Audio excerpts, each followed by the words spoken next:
Bonjour à tous et bienvenue dans cette nouvelle Open the Boîte. Aujourd'hui on ouvre Agricola Famille de Funforge.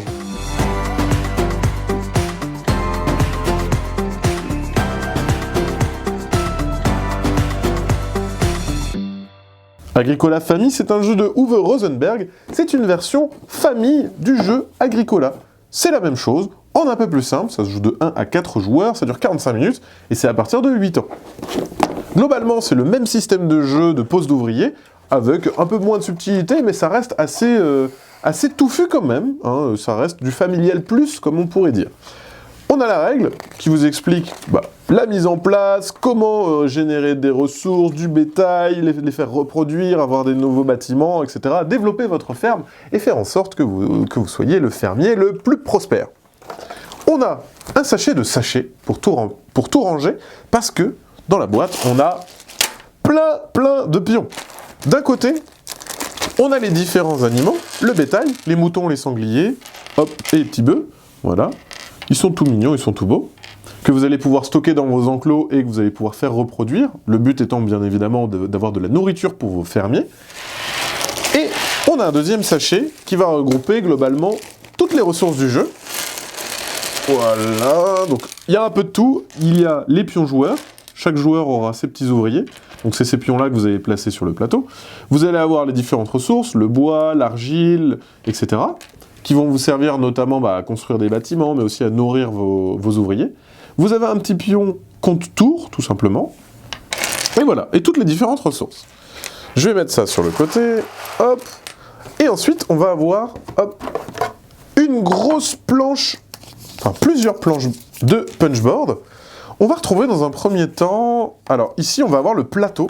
Le plateau est fait de telle sorte à ce qu'il y ait une pièce, voilà, sur le côté, hop, on va le mettre comme ça, qui s'enlève en fonction du nombre de joueurs. Ici par exemple, si on était 4 joueurs, on mettrait ce morceau-là. Mais en fonction du nombre de joueurs, par exemple ici 3 joueurs, on peut le changer. Et ça va changer les actions du plateau.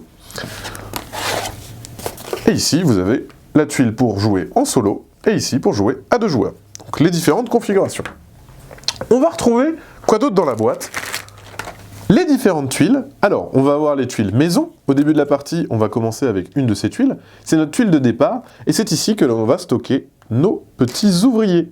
Bien évidemment, si on veut avoir plus d'ouvriers dans notre maison, il va falloir créer des extensions dans notre maison, comme ça on pourra avoir plus d'ouvriers. Ce qui est bien, c'est qu'en plus dans notre maison, on peut avoir un petit animal. Bah ouais, on peut, si on veut, garder un petit mouton chez nous, c'est possible. Mais le mieux pour les animaux, c'est quand même d'avoir des enclos. Et ici, par exemple, vous avez un enclos. Dans cet enclos, qui coûte 5 bois, vous allez pouvoir stocker jusqu'à 4 animaux. Dans les pions, je ne vous en ai pas parlé, mais on retrouve aussi des petits bâtiments supplémentaires pour doubler, ce sont des mangeoires, pour pouvoir doubler la capacité d'un enclos. Maintenant, ici, au lieu de pouvoir en mettre que 4, je pourrais en mettre 8. Voilà. Ensuite, qu'est-ce qu'on a d'autre? On va avoir les différentes ressources multipliées. Si vous n'en avez pas assez, vous avez ici des petits jetons. Voilà, j'ai du bois supplémentaire en forme de tuile. Mais globalement, ça a le même effet que le pion en bois. D'autres parcelles d'enclos, un peu plus grandes. Les jetons nourriture qu'il va falloir récupérer pour pouvoir nourrir vos différents ouvriers. Et vous avez aussi ici les petits bâtiments. Si vous avez un petit moulin, etc., qui vont vous donner des pouvoirs supplémentaires. Notamment, par exemple, ici, de transformer le blé en nourriture, en farine, bien évidemment. Voilà, et on a encore, hop, d'autres tuiles juste ici.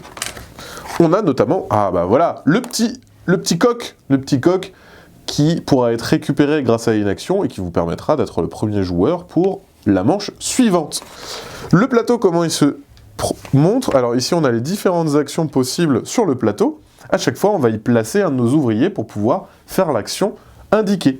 Ici, on a les différents tours. C'est ici que le pion compte tour va progresser.